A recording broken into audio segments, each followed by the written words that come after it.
sort, non? Oui. Le deuxième chant, c'est mon cœur. Ouais, ouais. Comment on chante?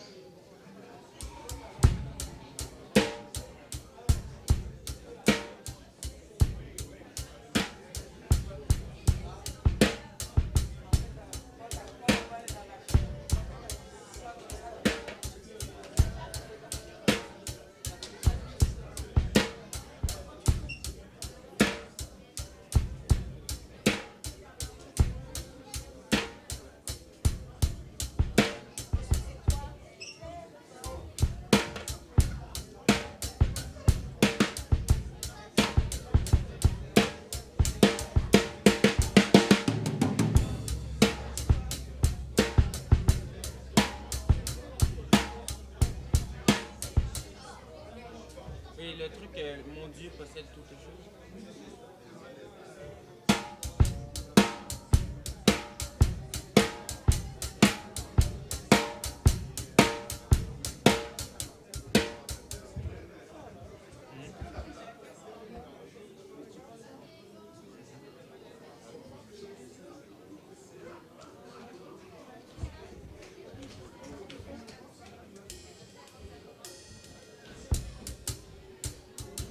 Comme ça.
Bonjour à tous.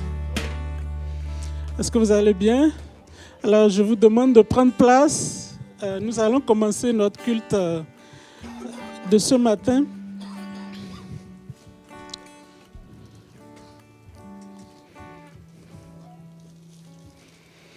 La Bible nous dit dans Philippiens 2 que Christ s'est humilié jusqu'à la mort de la croix et que Dieu l'a élevé, Dieu l'a souverainement élevé et lui a donné le nom qui est au-dessus de tout nom, afin qu'au nom de Jésus, tout genou fléchisse dans les cieux, sur la terre et sous la terre, et que toute langue confesse que Jésus-Christ est Seigneur à la gloire de Dieu le Père.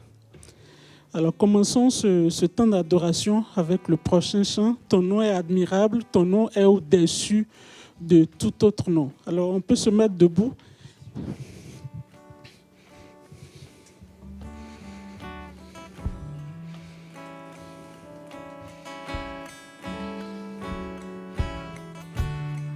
On y va ensemble, ton nom. Ton nom, Seigneur Jésus, est admirable. Ton nom surpasse tout autre nom. Tu es le roi des rois. Roi des rois, le Seigneur des seigneurs, ton nom surpasse tout autre nom. Ton nom, Seigneur Jésus, ton nom, Seigneur Jésus, est admirable. Ton nom surpasse tout autre nom. Tu es le roi des rois.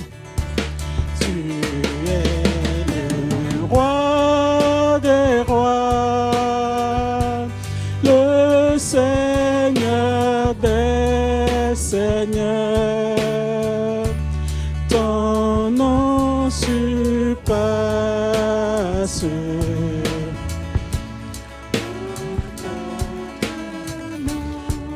Maintenant, juste les instruments.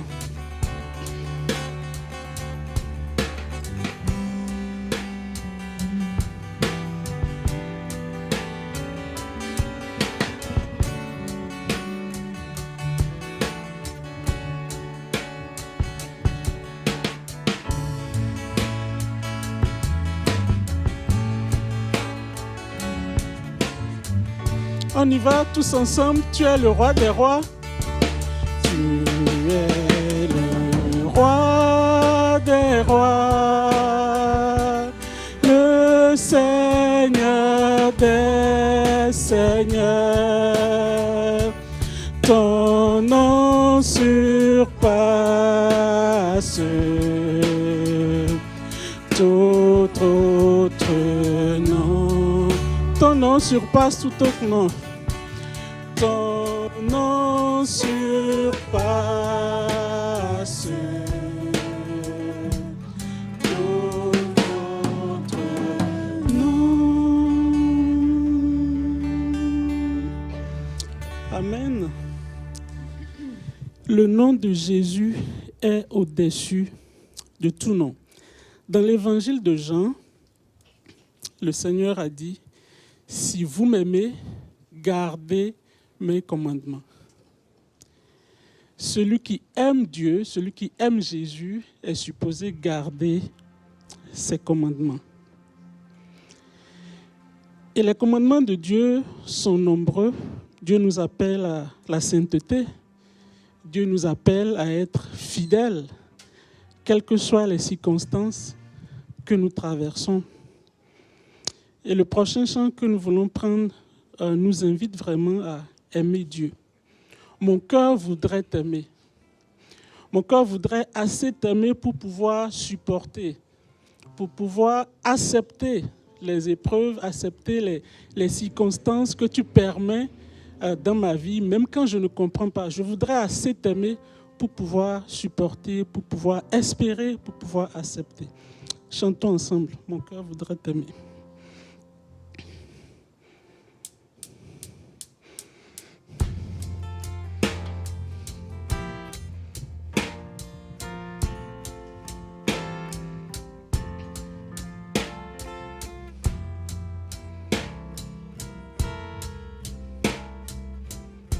On y va ensemble?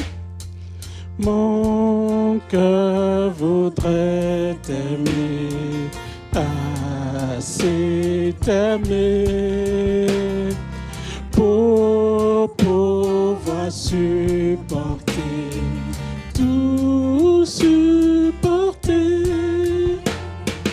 la souffrance et la peine, l'injustice et la haine. Je veux assez t'aimer pour tout supporter. Mon cœur voudrait t'aimer, assez t'aimer pour pouvoir accepter, tout accepter. Quand je ne puis t'entendre, accepter sans comprendre, je veux assez t'aimer pour tout accepter. Mon cœur voudrait t'aimer, assez t'aimer, pour pouvoir espérer, tout espérer. La fin de la souffrance, la fin de la souffrance, la pleine délivrance. Je veux assez t'aimer pour tout espérer. Mon cœur voudra t'aimer. Mon cœur voudrait t'aimer, assez t'aimer, pour pouvoir espérer, tout espérer. La fin de la souffrance, la pleine délivrance. Je veux assez t'aimer pour tout espérer. Amen. Je veux assez t'aimer, Jésus, pour tout supporter, pour tout espérer, pour tout accepter.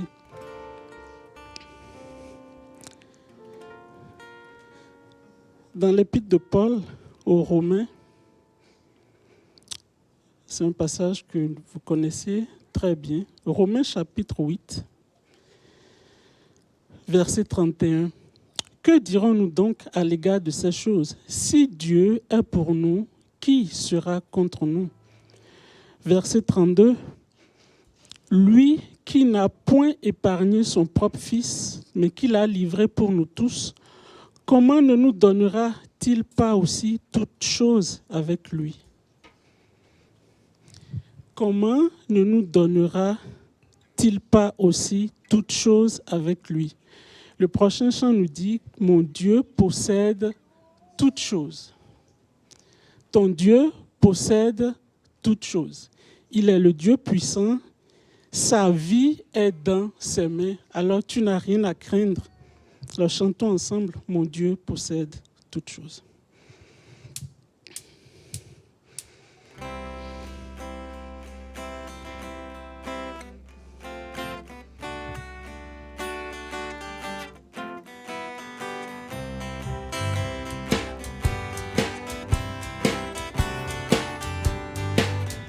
y va ensemble.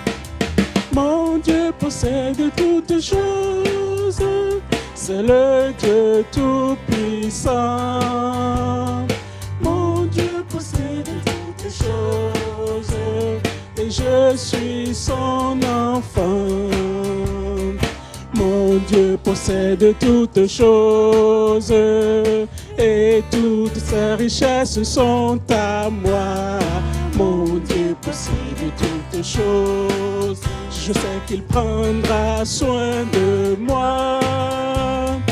Il conduit toute ma carrière, il me tient dans sa main. Oh, quel ami, quel tendre père, non, non, je ne crains rien. Mon Dieu possède toutes choses, et toutes ses richesses sont à moi. Mon Dieu possède toutes choses, je sais qu'il prendra soin de moi. Heureux à l'ombre de ses ailes, mon cœur se réjouit. Oh mon Seigneur toujours fidèle, mon âme le bénit. Mon Dieu possède toutes choses, et toutes ses richesses sont à moi. Mon Dieu possède toutes choses, je sais qu'il prendra soin de moi. Bientôt, bientôt dans la maison du Père, avec lui pour toujours. Bientôt dans la maison du Père, avec le Dieu d'amour. Mon Dieu possède toutes choses, et toutes ses richesses sont à moi. Mon Dieu possède toutes choses, je sais qu'il prendra soin de moi. Est-ce que vous le croyez? Mon Dieu possède toutes choses, et je sais qu'il prendra soin de moi. Dans le prochain chant, une chose vraiment que j'aimerais qu'on retienne, c'est quand le chant dit « Marche par la foi ». Marche par la foi. Nous sommes des humains et nous avons tendance à voir avant de croire. Mais la Bible nous invite à marcher par la foi et non par la vue. Donc, quelles que soient les circonstances que nous traversons, marchons par la foi. La foi vient de ce qu'on entend, et ce qu'on entend vient de la parole de Christ. Alors, ce matin, je nous encourage à marcher par la foi, à nous appuyer sur ce que Christ dit, parce qu'il est fidèle. Sa parole s'accomplira. Chantons ensemble. Toi, lève-toi. Dieu est avec toi. Marche par la foi.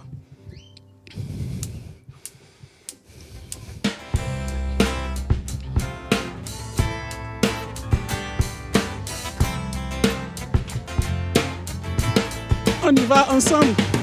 Toi, lève-toi. Dieu est avec toi pour travailler, pour servir les rois. Les rois, toi, lève-toi. Marche par la foi, le temps est venu d'agir au nom de Jésus et de partir en vainqueur pour vaincre. Toi, lève-toi, Dieu est avec toi pour travailler, pour servir le roi. Le roi, toi, lève-toi, Dieu est avec toi pour travailler, pour servir le roi des rois. On reprend. Toi, lève-toi, Dieu est avec toi pour travailler, pour servir le roi des rois. Toi, lève-toi, marche par la foi. Le temps est venu d'agir au nom de Jésus et de partir en vainqueur pour vaincre. Toi, Dieu est avec toi pour travailler, pour servir le roi des rois. Toi, lève-toi, Dieu est avec toi pour travailler, pour servir le roi des rois. Lève-toi, marche par la foi, travaille pour le roi des rois. Amen. Et ne le fais pas juste un dimanche, ne le fais pas juste 2 semaines, ne le fais pas juste un mois, mais fais-le continuellement. Va jusqu'au bout de la mission que Dieu t'a confiée. Remplis bien ton ministère, nous dit l'apôtre Paul, lorsqu'il écrit à Timothée. Chantons ensemble jusqu'au bout.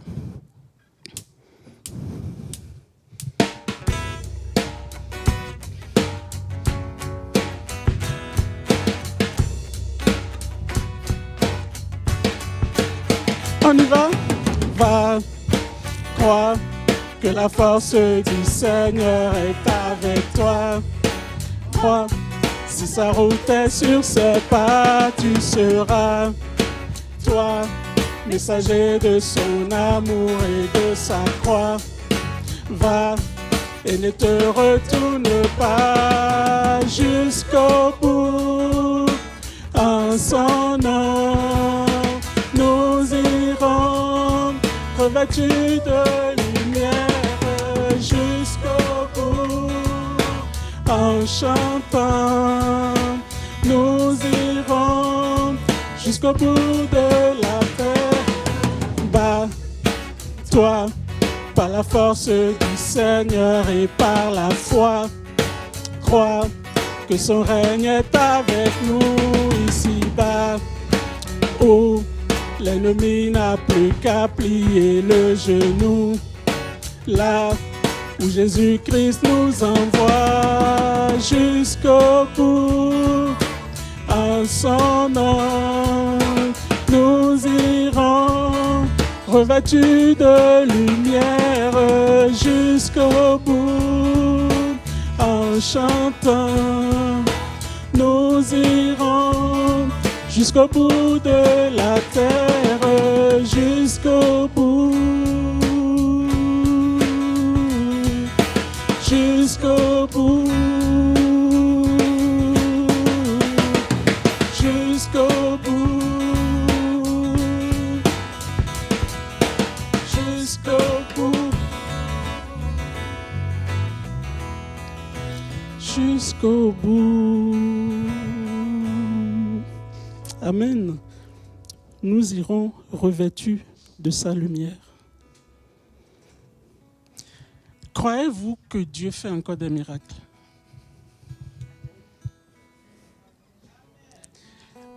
Vous n'êtes pas sûr, on dirait. Est-ce que vous croyez que Dieu fait encore des miracles aujourd'hui? Dieu fait encore des miracles. Dieu guérit encore aujourd'hui. Dieu sauve encore aujourd'hui. Et c'est ce que nous voulons chanter maintenant. Nous voulons dire que Dieu va encore faire. Il l'a fait dans le passé, mais nous croyons qu'il va encore le faire. Amen. Chantons ensemble, Dieu va faire encore.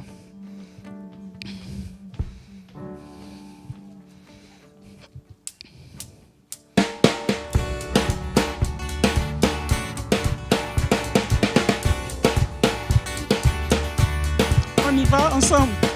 Dieu va faire encore.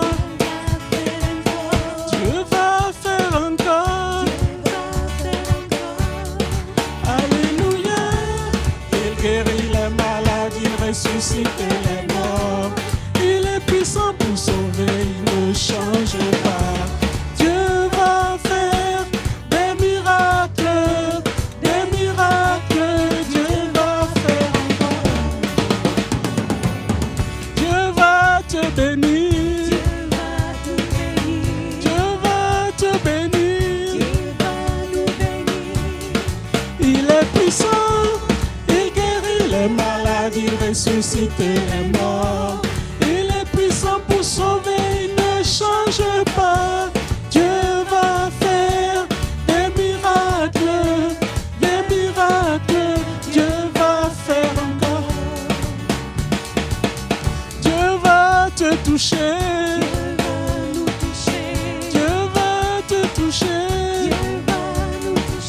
Alléluia, Alléluia.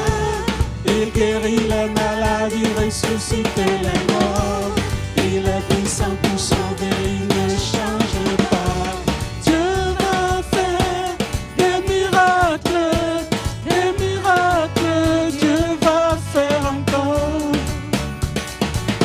Dieu va te garder.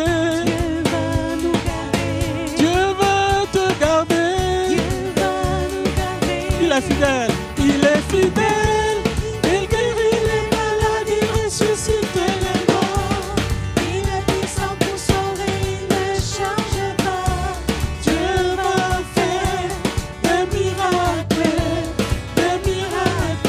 Dieu va faire encore.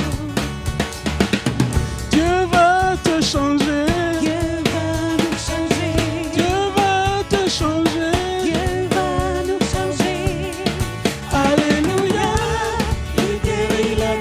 Il ressuscite les morts. Il est puissant pour sauver, il ne change pas. Dieu va faire des miracles, Dieu va faire encore. Dieu va te guérir, Dieu va nous guérir, Dieu va te guérir, Dieu va nous guérir. Il est vivant, il guérit les malades, il ressuscite les morts. Il est puissant pour sauver, il ne change pas. Dieu va faire des miracles, Dieu va faire encore.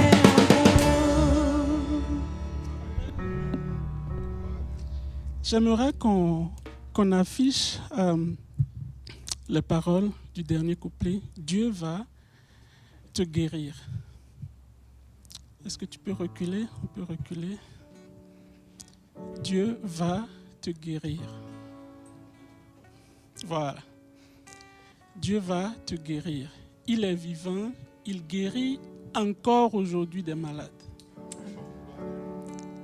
Dieu guérit encore aujourd'hui des malades. Et une chose vraiment que je nous encourage, la Bible dit que notre Dieu est tout puissant. Dieu est infiniment grand. Il peut faire au-delà de ce que nous pouvons imaginer.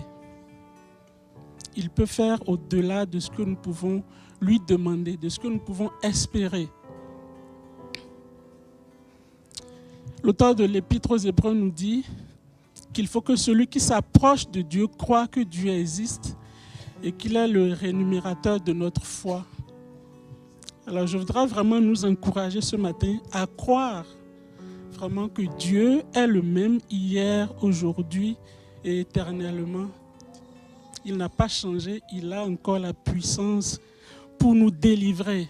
Quelles que soient les épreuves que nous vivons, Dieu est encore aujourd'hui le Dieu qui est capable de nous délivrer. Amen. Vous pouvez prendre place.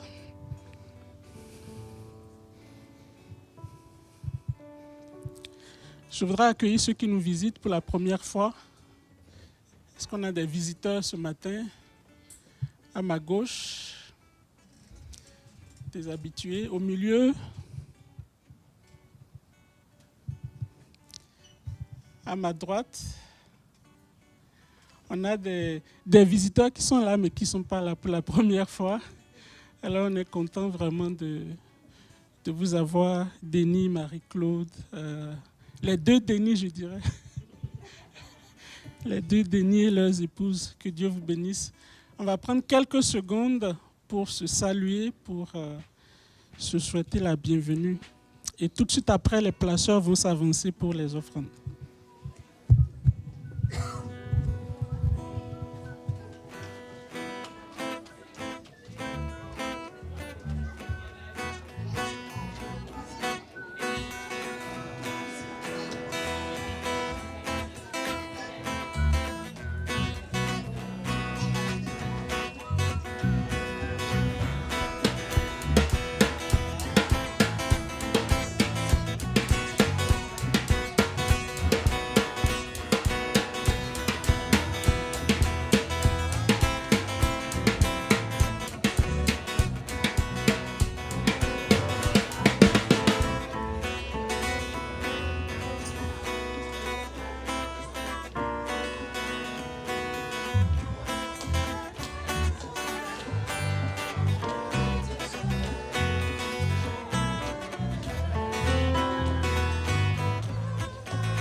Merci de reprendre place, s'il vous plaît.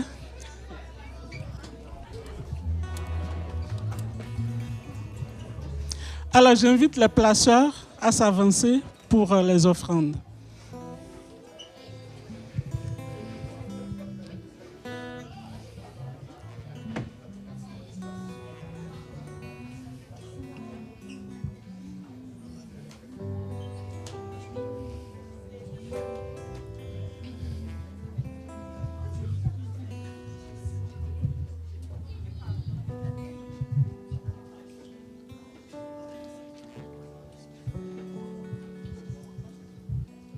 Prions pour les offrandes.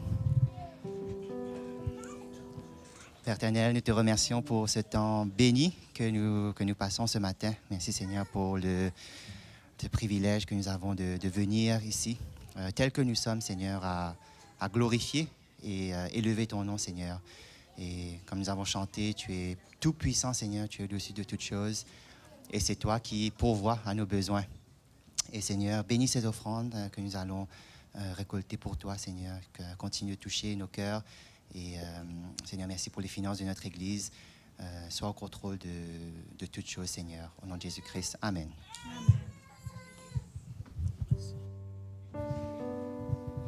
J'invite les enfants à s'avancer.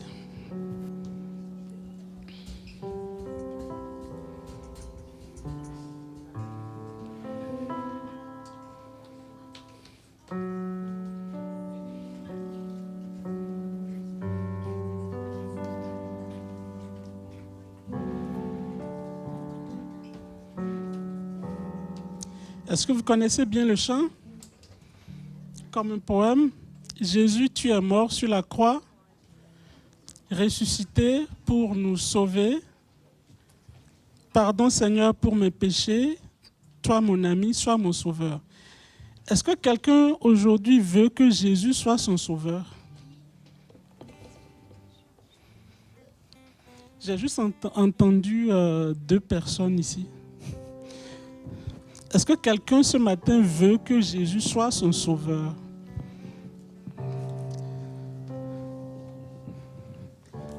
Alors on va chanter avec les enfants. Les adultes aussi sont invités à chanter parce que je pense que les paroles s'adressent à tout le monde. Donc chantons avec les enfants.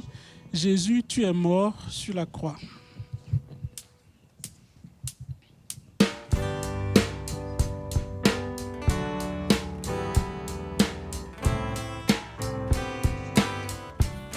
On y va ensemble. Jésus, tu es mort sur la croix, ressuscité pour nous sauver. Pardon Seigneur pour mes péchés, toi mon ami, sois mon sauveur. Change ma vie, change mon cœur. Je veux, Seigneur, vivre pour toi. Change ma vie.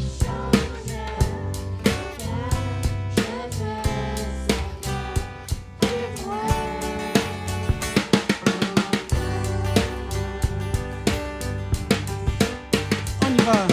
Jésus, tu es mort sur la croix.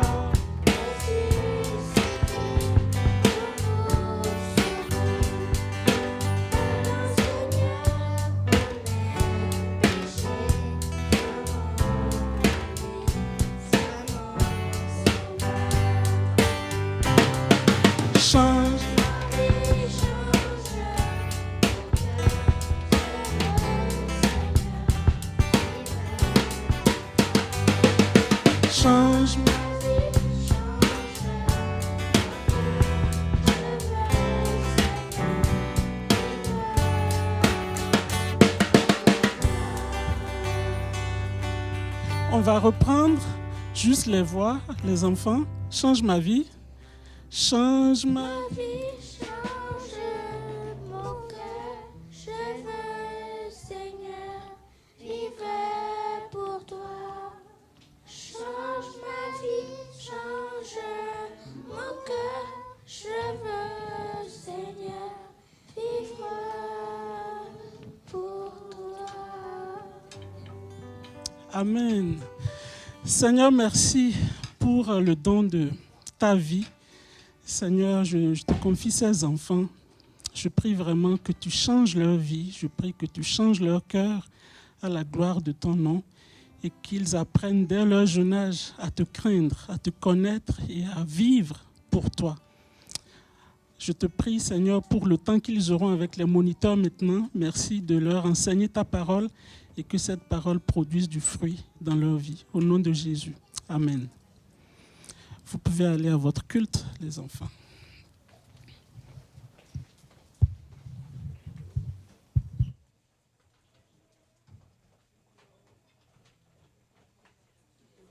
Pour la prédication.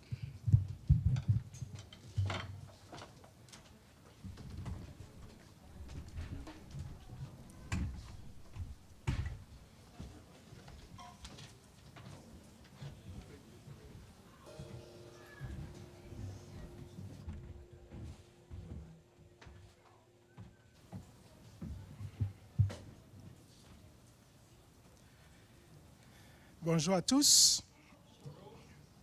Est-ce que vous m'entendez? Oui.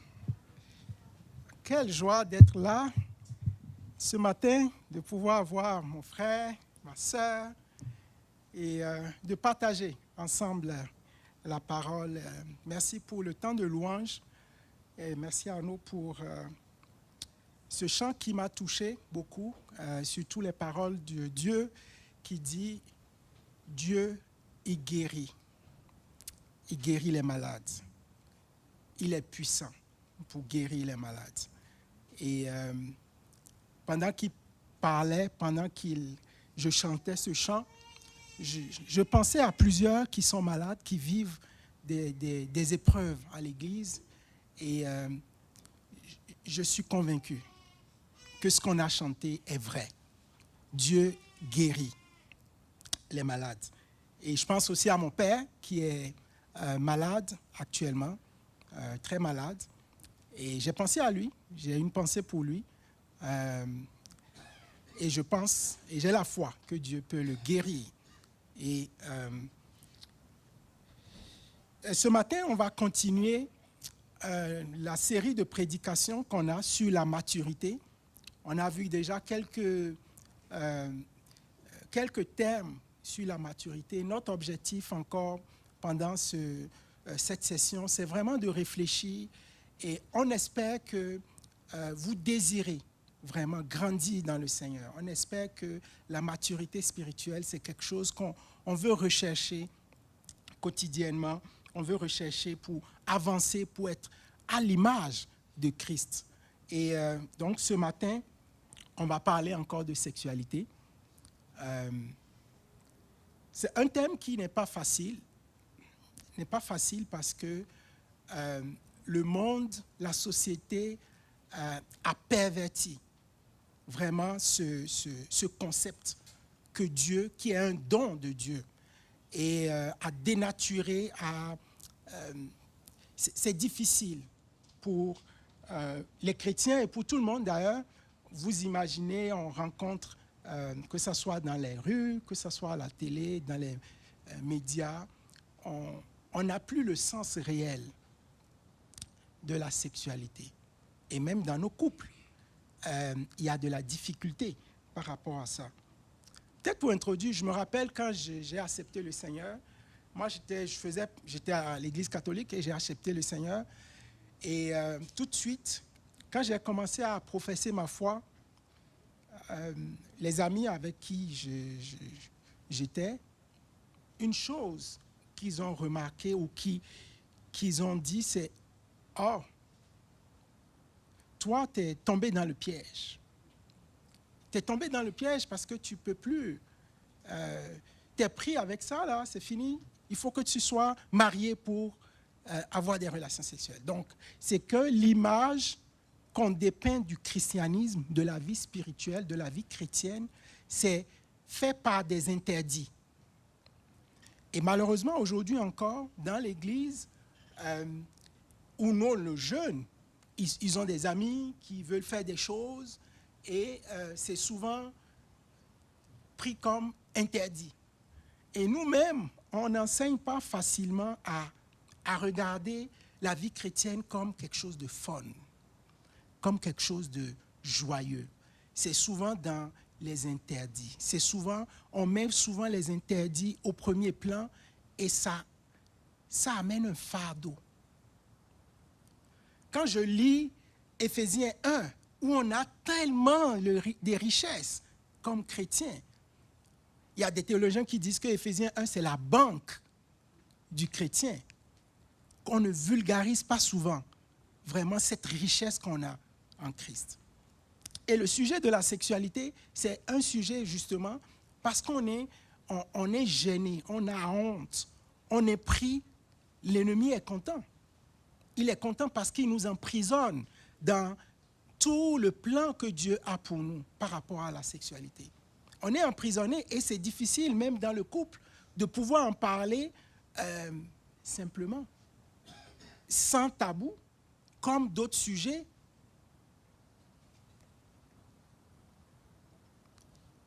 Et donc, ce matin, on va réfléchir par rapport à ça. C'est des domaines qui nous poussent à grandir. Et peut-être que dans ce domaine-là, on a encore du pas à faire. On a du chemin à faire dans ce domaine de maturité. Et j'aimerais vraiment qu'on puisse lire quelques passages pour réfléchir ensemble. Genèse 2, les versets 24 et 25, c'est pourquoi l'homme quittera son père et sa mère et s'attachera à sa femme. Et souligné, s'attachera à sa femme. Et ils deviendront une seule chair. L'homme et sa femme étaient tous de nus et ils n'avaient point honte. 1 Corinthiens 7, à partir du verset 3, que le mari rende à sa femme ce qui lui doit et que la femme agisse de même envers son mari. La femme n'a pas autorité sur son corps, mais c'est le mari. Et pareillement, le mari n'a pas autorité sur son propre corps, mais c'est la femme. Ne vous privez point l'un de l'autre, si ce n'est d'un commun accord pour un temps, afin de vaquer à la prière. Puis, retournez ensemble de peur que Satan ne vous tente par votre incontinence. On va parler des cantiques des cantiques. On prend 1 Corinthiens 6, verset 18. Fuyez l'impudicité. Quelque autre péché qu'un homme commette, ce péché est hors du corps. Mais celui qui se livre à l'impudicité pêche contre son propre corps. Ne savez-vous pas que votre corps est le temple du Saint-Esprit qui est en vous et que vous avez reçu de Dieu et que vous ne vous appartenez point à vous-même, car vous avez été rachetés à un grand prix. Glorifiez donc Dieu dans votre corps et dans votre esprit qui appartiennent à Dieu. 1 Thessaloniciens 4, je vais en rafale, on va réfléchir sur ces passages tantôt. Ce que Dieu veut, c'est votre sanctification, c'est que vous vous absteniez de l'impudicité, c'est que chacun de vous sache posséder son corps dans la sainteté et l'honnêteté, sans vous livrer à une convoitise passionnée comme font les païens qui ne connaissent pas Dieu.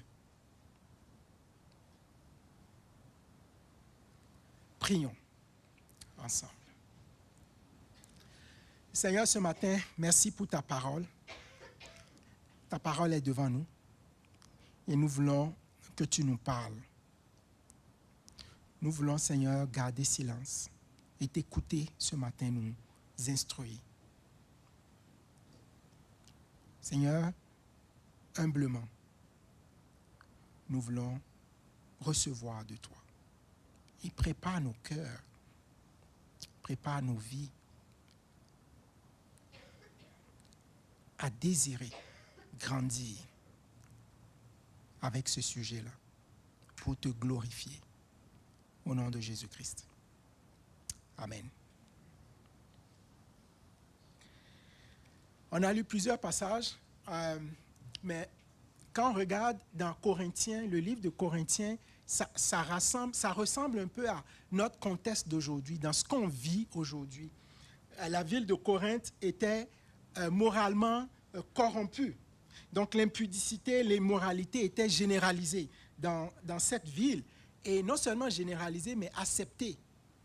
Tout est normal, tout baigne, comme on le dit. Et même dans l'Église, l'Église est aussi atteinte par l'immoralité dans cette Église-là. Et Paul, il va écrire aux Corinthiens pour corriger, pour instruire, pour encourager, pour remettre un peu les points par rapport à l'immoralité, par rapport à la sexualité de façon générale.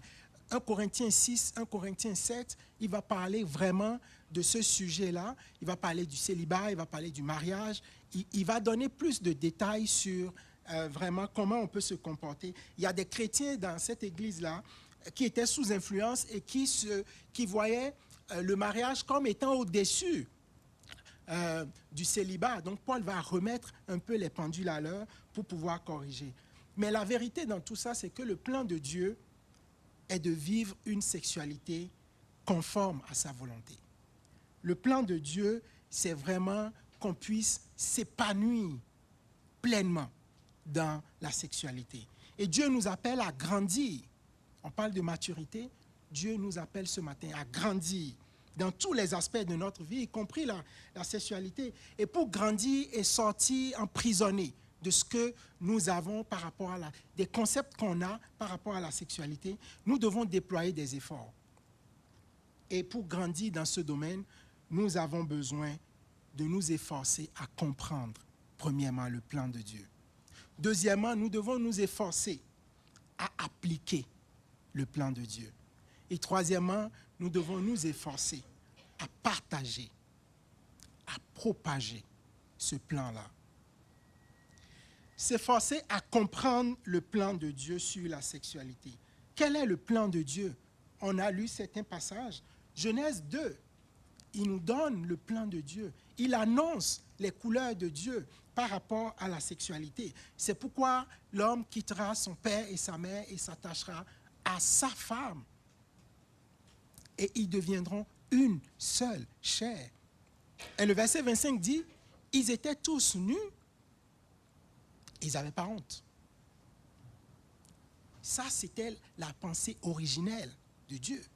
Avant la chute, ils n'avaient pas honte. Il y avait une transparence qui était là. Donc, une des vérités ici, c'est que la sexualité et le désir sexuel font partie de la création. C'est Dieu qui a créé le sexe. C'est la création de Dieu. C'est l'idée de Dieu de créer l'homme et la femme. Et Dieu, avec cette création, a doté l'homme et la femme de désir. Ça fait partie du plan créationnel de Dieu. Et ça, c'est quelque chose qu'on doit vraiment intégrer dans notre vie. La satisfaction, le plaisir, le désir, c'est le plan de Dieu. Et Dieu vit que tout ça était très bon. Quand il a créé l'homme et la femme, il vit que c'était très bon. Pas que c'était bon. Les autres choses, il voyait que c'était bon.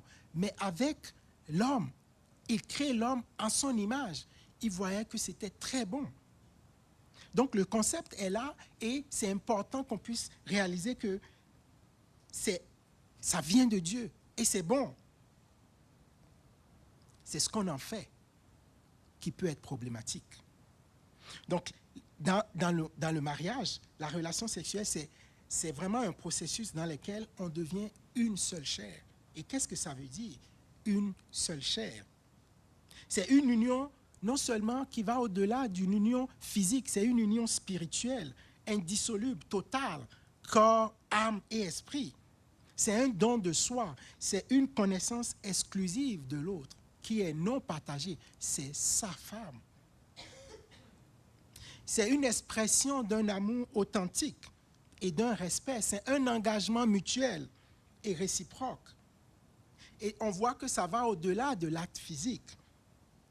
Une seule chair, c'est un acte de communion. Et donc, c'est comme un don total, comme on l'a dit. Ainsi, ils ne sont plus que deux. Ils font un. Que l'homme ne sépare donc ce que Dieu a uni. Dieu a uni. Et une seule chair, c'est ça. Et le but de l'acte sexuel aussi, ce n'est pas seulement la procréation, mais c'est aussi l'intimité, c'est aussi la relation. Et ça forge une relation, une intimité commune. Et ça se passe pas, ça commence pas, justement, quand, à la lumière de ça, ça commence pas dans la chambre. La relation, ça commence dans une communication mutuelle. Et on doit donc retrouver et maintenir l'équilibre biblique entre ces deux fonctions, la procréation et la relation. On doit comprendre aussi que la sexualité, elle est naturelle, on l'a déjà vu. Et donc, ça ne doit pas générer en nous une culpabilité. Ce n'est pas souillé si c'est fait dans le cadre que Dieu a fixé. Proverbe 5 nous dit, ta femme est comme l'eau de ta citerne et celle qui jaillit de ton puits. Bois cette eau. Ne laisse pas ta source couler en dehors et sur la place du marché. Garde-la pour toi seul et ne la partage pas avec les étrangers. Trouve ta joie avec la femme choisie dans ta jeunesse. Ça, c'est dans Parole Vie. Et donc, la sexualité, c'est aussi l'expression de l'amour. L'expression de l'amour, il y a quelqu'un qui dit, l'acte sexuel est plus qu'un amour physique. C'est le symbole de la relation spirituelle, comme je l'ai dit tantôt. C'est une unité entre l'homme et la femme. Et ce que ça fait, c'est que ça consolide, ça affermit les relations. L'amour conjugal exprime donc la grandeur et c'est à l'image aussi de Christ. Et ça, c'est quelque chose qui est important.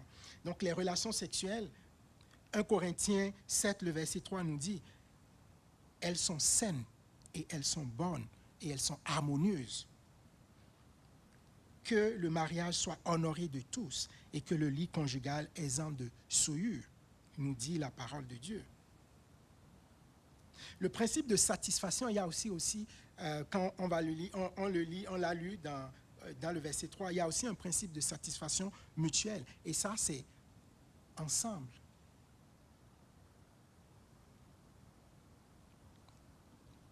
Il y a le principe du plaisir.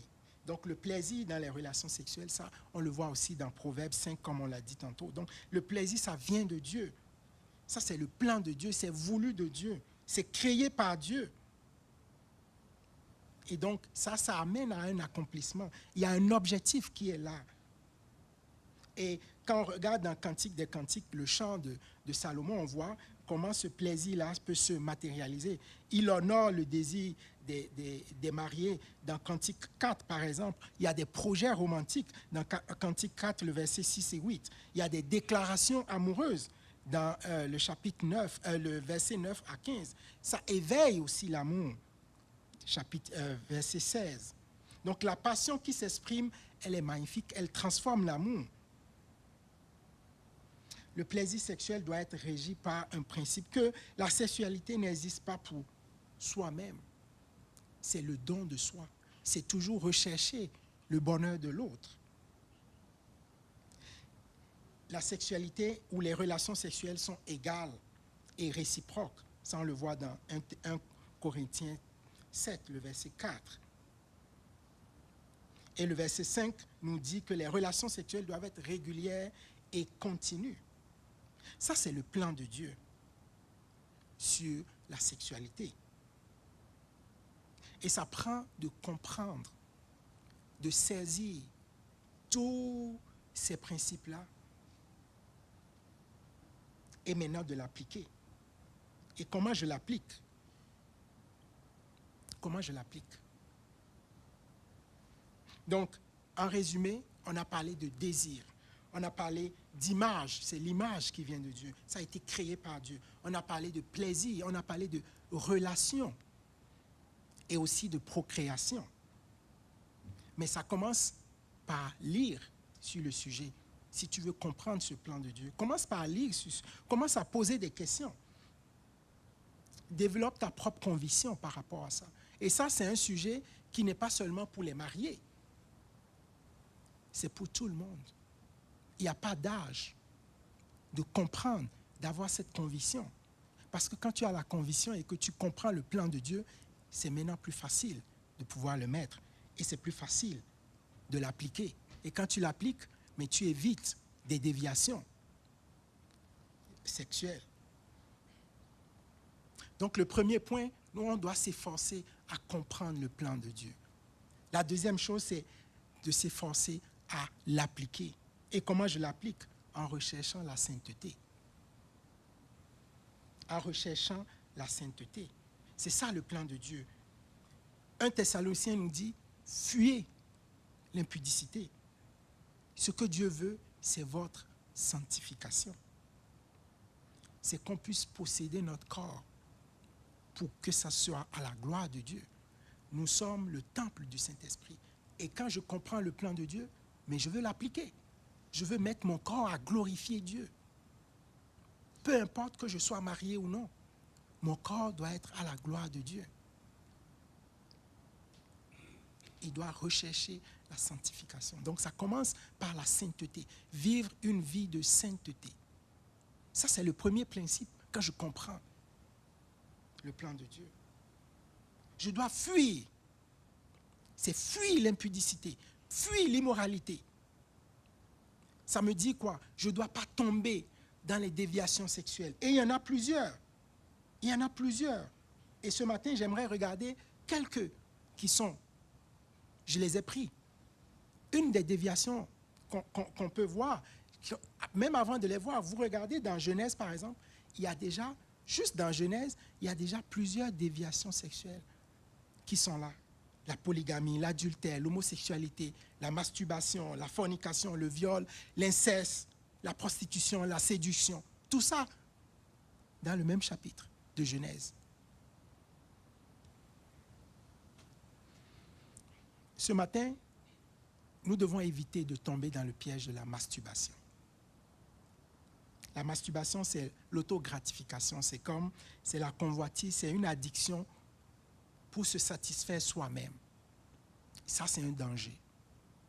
On doit prier pour ne pas tomber dans ça.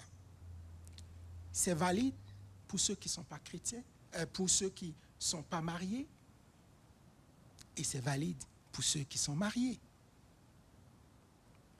Et il y a des statistiques aujourd'hui, quand on parle de masturbation, dans les premières années, on vise beaucoup plus les hommes qui ont souvent ce problème-là de masturbation.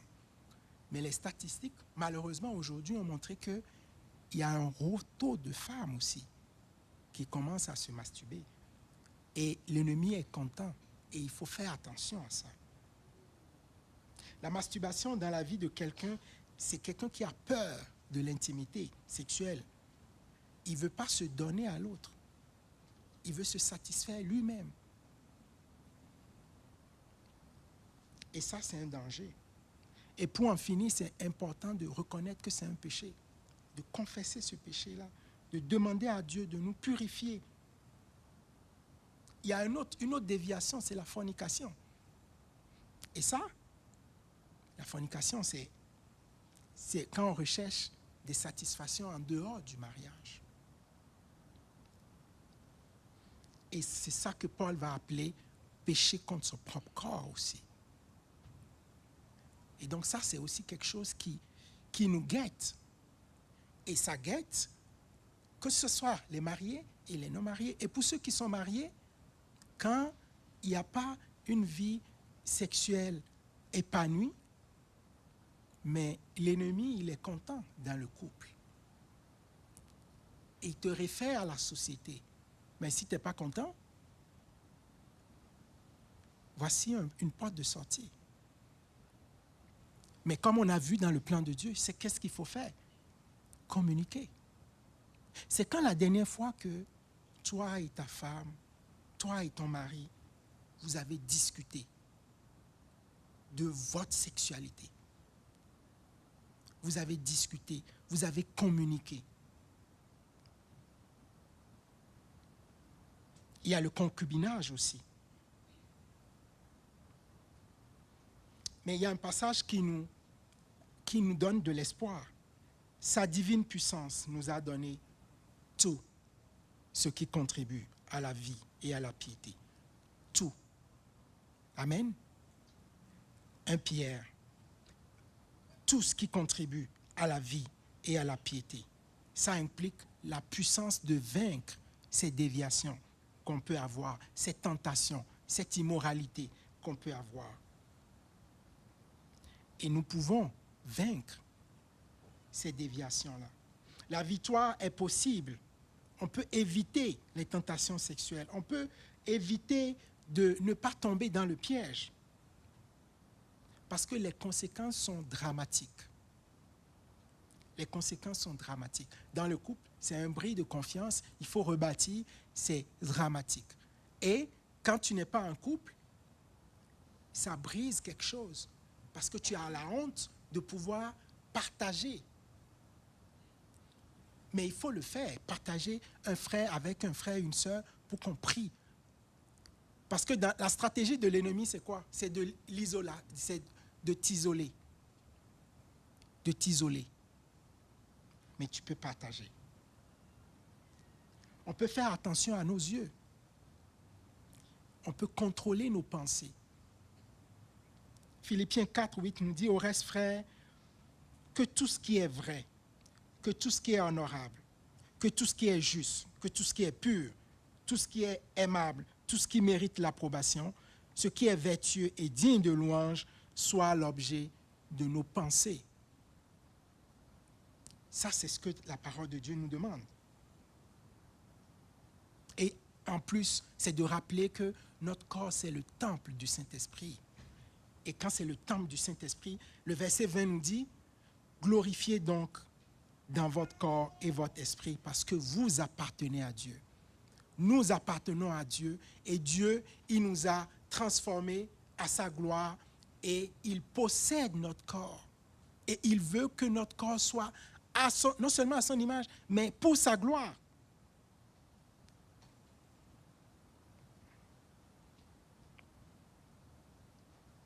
Veux-tu l'appliquer, ce plan de Dieu, dans ta vie? Premièrement, c'est de comprendre le plan de Dieu. C'est de rechercher la sainteté. C'est de l'appliquer dans ta vie. Et si tu tombes, il y a la grâce de Dieu. Et ça me rappelle dans Jean 8, la femme prostituée, que tout le monde voulait jeter la première pierre. Qu'est-ce que Jésus a fait? S'il y a quelqu'un d'entre vous qui n'a pas péché, qui lui jette la première pierre. Et quand Jésus s'est retourné envers cette femme-là, qu'est-ce qu'il lui a dit? Va et ne pêche plus. Et c'est ça. Dieu manifeste de l'amour. L'amour de Dieu est toujours disponible. Il est prêt à nous pardonner si on se repent de nos péchés. Il ne nous condamne pas. Il y a la grâce de Dieu qui est là. Et il y a le pardon de Dieu qui est disponible. Et quand on reçoit le pardon de Dieu, on est transformé. Et donc, comprendre le plan de Dieu, appliquer le plan de Dieu. Et troisièmement, on doit s'efforcer de partager ce plan-là. Et partager, ça commence, pour les mariés, ça commence dans la chambre. Ça commence dans le foyer. Partagez le plan de Dieu. C'est quoi votre compréhension? Et souvent, quand on n'est pas épanoui dans le couple, ça peut être des mauvaises expériences du passé. Ça peut être un manque de connaissances. Ça peut être plein d'autres choses qui fait que ça bloque ou que ça ne passe pas. Mais quand on ne discute pas, quand on ne prie pas ensemble, et donc ça commence, le partage commence dans le foyer, pour ceux qui sont mariés, dans une communication ouverte, dans une communication honnête. Et pour les non-mariés, c'est la même chose. Comment tu vis ta sexualité? L'ennemi nous a tellement emprisonnés que c'est devenu un un sujet tabou qu'on ne peut même pas demander, que ce soit à des personnes seules ou à des personnes célibataires, comment ils vivent, c'est quoi leur défi, comment on peut prier pour eux par rapport à leur sexualité. C'est de partager, de pouvoir vraiment prier ensemble. Et il faut partager aussi, la deuxième chose, partager les vérités aux enfants. Et ça, c'est un autre défi. C'est un autre défi qui nous guette. Mais comment je peux partager, exprimer et enseigner et éduquer mes enfants si moi-même, je n'ai pas la compréhension du plan de Dieu? Et ce qui arrive, nos enfants à l'école sont exposés. Si on ne le fait pas, ne vous en faites pas, la société va le faire. Mais la société ne va pas le faire selon la parole de Dieu. Et donc, on doit prendre plus d'avance sur la société pour pouvoir mettre des balises pour nos enfants. Donc, on doit partager ce plan-là avec nos enfants. Deutéronome 6 nous le dit. Et nous devons partager. 1 Corinthiens 6, le verset 11, il nous dit, « Et c'est là ce que vous étiez, quelques-uns d'entre vous, mais vous avez été lavés, mais vous avez été sanctifiés, mais vous avez été justifiés au nom du Seigneur Jésus-Christ et par l'Esprit de notre Dieu. » Partagez le plan rédempteur dans le plan de Dieu. Et quand on a ça et qu'on le partage, c'est quand on s'affirme. On a vu à l'école de dimanche plusieurs sujets sur l'identité du genre. On a parlé de LGBTQ, on a parlé de tout ça.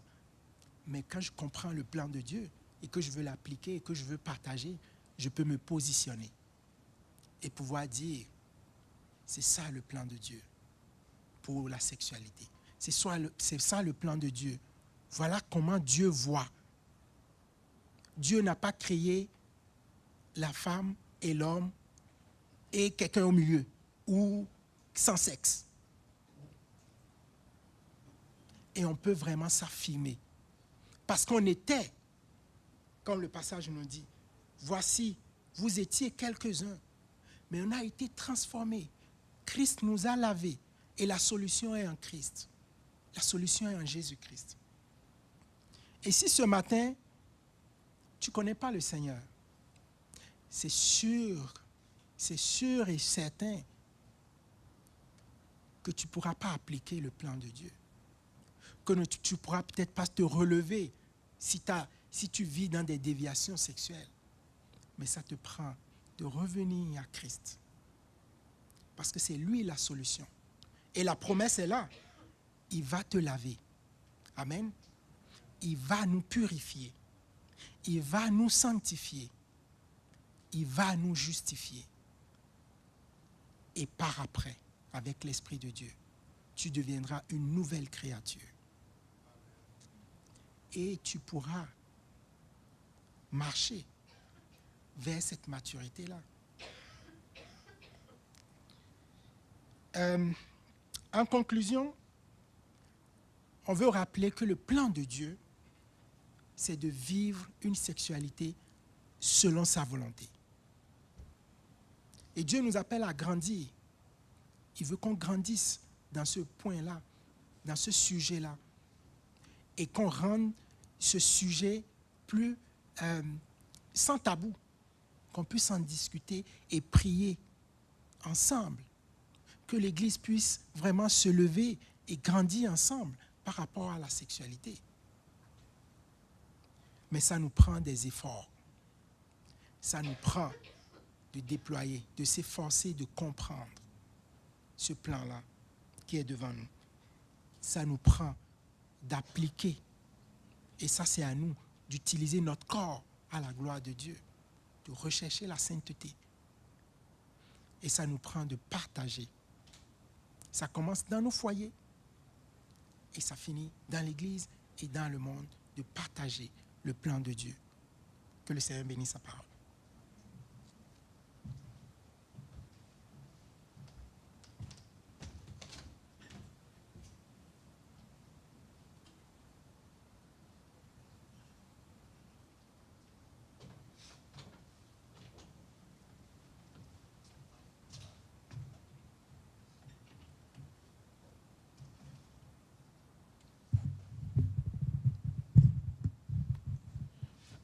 Merci, Amen, pour la prédication.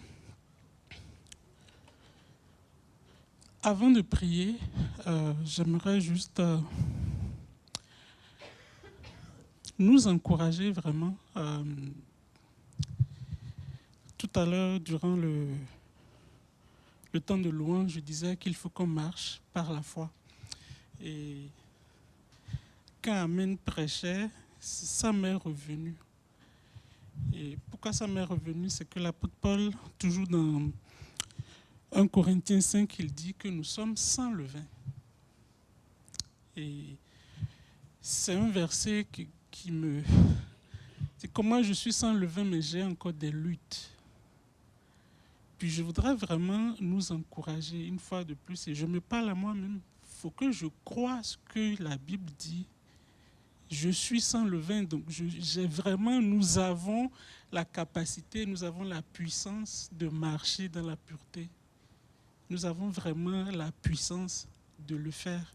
Et il faut que nous croyions ce que Dieu dit que nous sommes. Non pas ce que je sens, non pas ce que je pense, mais ce que Dieu dit que je suis, il faut que je le croie. Et je voudrais vraiment nous inviter à nous appuyer vraiment sur la parole de Dieu. Puis la deuxième chose, c'est la redevabilité. Si vous avez des luttes, comme Amen a dit, parlez à un frère ou une sœur. Et si vous êtes seul à lutter, ça va être dur. Mais si vous parlez à quelqu'un qui prie avec vous, qui vous encourage, c'est déjà un plus. Donc je voudrais vraiment nous encourager par rapport à ça. Et on dit souvent, et Amen l'a dit, il faut qu'on prie. Mais qu'est-ce que je demande concrètement? Je peux dire, Seigneur, délivre-moi de ça, délivre-moi de ce péché. Mais une fois, je suis content que Denis soit là, parce que c'est Denis qui me l'a dit il y a quelques années, puis je vais le répéter. Ce qu'il nous faut, au-delà de tout ça, il faut que j'aime plus Dieu.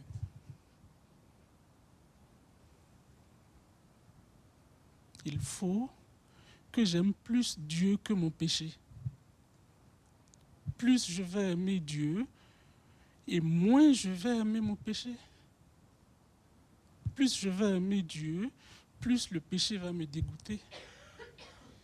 Et je voudrais vraiment nous encourager à prier dans ce sens. Seigneur, je veux t'aimer. Parce que si je t'aime davantage, j'aurai vraiment le dégoût pour le péché. Alors je voudrais nous inviter maintenant à prier. Sentez-vous libre si vous voulez lever la voix. Prions par rapport à ce que nous avons entendu. Le micro va circuler. Si vous voulez prier, juste levez la main, puis on va vous amener le micro. Prions.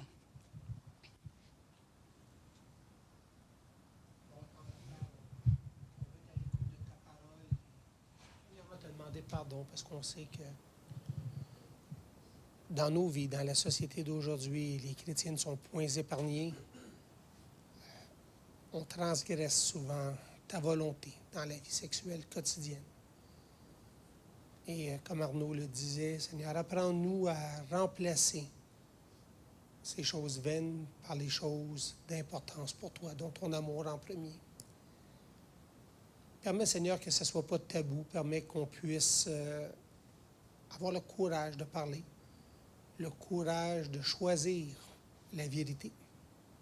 Ça va être un combat et on prie particulièrement pour nos jeunes, Seigneur, qui sont confrontés dans une société qui est semblable à ce que Rome était à l'époque, ce que les Grecs étaient avant, où tout était permis et tout était basé sur la luxure. Et apprends-nous que la vie chrétienne, elle est plaisante, elle est le fun, dans tes règles, dans tes moments précis, et permets, Seigneur, que nos choix reflètent notre présence avec toi. Tu dis bien dans Deutéronome, j'ai mis le bien et le mal devant toi, choisis le bien. On n'est pas victime de notre entourage, on n'est pas victime de la télévision, on est victime des choix qu'on fait. Donc, Seigneur, change notre état d'esprit, rends-nous plus que vainqueurs en Jésus-Christ, parce que lui a tout accompli à la croix Et il a vaincu la mort et encore plus nos péchés. Tous ont été enlevés et tous ont été effacés. Aide-nous à ne pas les réécrire dans le livre de notre vie, mais à écrire le chemin de Jésus-Christ pour nous. En Jésus-Christ. Amen. Amen.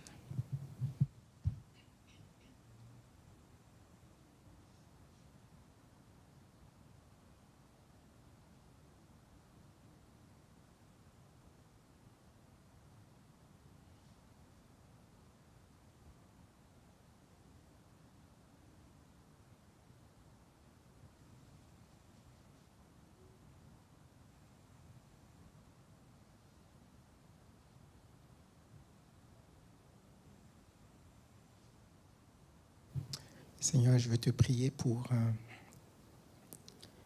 nos couples. Je veux te prier, Père, que tu les bénisses. Et surtout dans le domaine sexuel, Seigneur, je veux te prier vraiment que tu les éclaires sur ton plan, que tu consolides les liens de nos couples. Je veux te prier, Seigneur, pour les personnes seules. Seigneur, je te prie que tu leur donnes une bonne dose, en fait, de sagesse, Seigneur, et qu'ils puissent eux aussi utiliser leur corps pour te glorifier, Seigneur. Et donne à tout un chacun de nous de rechercher ta gloire à tout point, Seigneur, dans tout ce qu'on fait. Donne-nous de t'aimer plus, mais nous voulons grandir aussi ensemble. À toi, toute la gloire. Amen. Amen.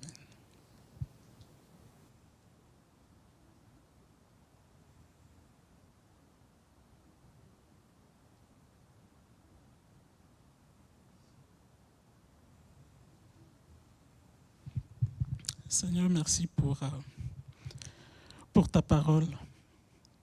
Ta parole est la vérité. Seigneur, je prie vraiment que toi qui es le Fils bien-aimé,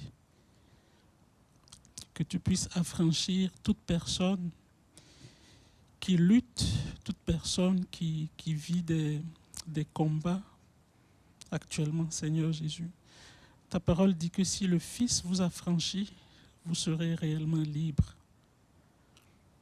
Et je te prie vraiment que chacun d'entre nous, nous puissions vraiment nous appuyer sur ta parole et non pas sur nos émotions, non pas sur ce que la société nous enseigne, mais nous appuyer vraiment sur ce que tu dis. Seigneur, je veux te prier pour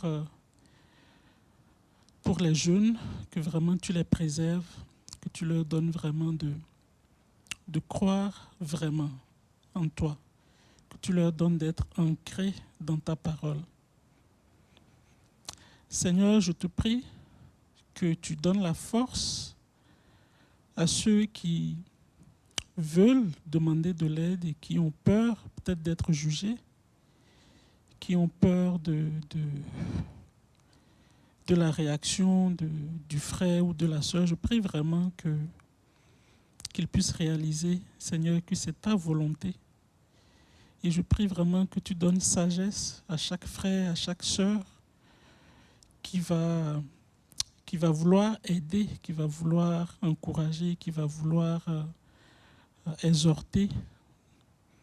Seigneur, donne-nous de manifester de l'amour, de la compassion, les uns envers les autres, et que tous ensemble nous puissions grandir pour la gloire de ton nom.